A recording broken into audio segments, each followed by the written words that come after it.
Имали време и политичка волја по првата заедничка средба на државниот врв Македонија наредната недела пред медијаторот Метју Нимиц да застане со единствен национален став во преговорите. Политичкиот аналитичар Алберт Муслио е оптимист дека од оваа средба ќе произлезат две позитивни нешта.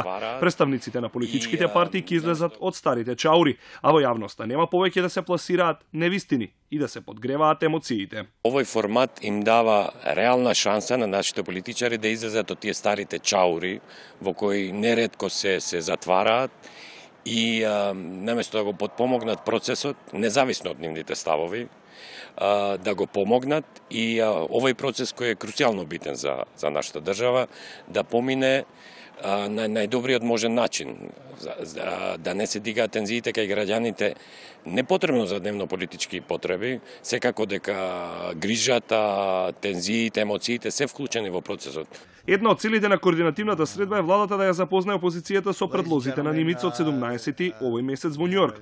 Познавачот на политичките состојби Владимир Божиновски смета дека треба да има редовни средби на политичките чинители, но без преголем оптимизам дека може да застанат на иста страна, ако предлозите за името се однесуваат и на македонскиот национален идентитет.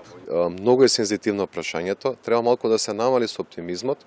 Се разбира дека треба да се продолжи иницијативата, се разбира дека треба Македонија да направи све што е во наша можност за да се најде некакво достоинствено решение, но мислам дека не треба толку да се брза. Не може да им се говори на граѓаните, еве ние сме скоро готови, решението е на победок, за недела 2 или 3 ќе го решиме. Подобро нека трае уште 2, 3, 4, 5 месеци, но да се изнајде одредено решение кое што ќе може да биде прифатливо за македонската јавност. Да не заборавиме, на крај секој решение, како што тоа го потврди и премиерот Заев на неколку пати во изминатите месеци, ќе се најде пред граѓаните, односно ќе има референдум околу прифаќање или неприфаќање на договореното решение со споразумето. Во земјава нема официјална потврда што содржи рамката на Нимиц и дали вклучува 5 евентуални решенија за името на нашата земја. Медијаторот лично доаѓа по одговорот на неговиот предлог.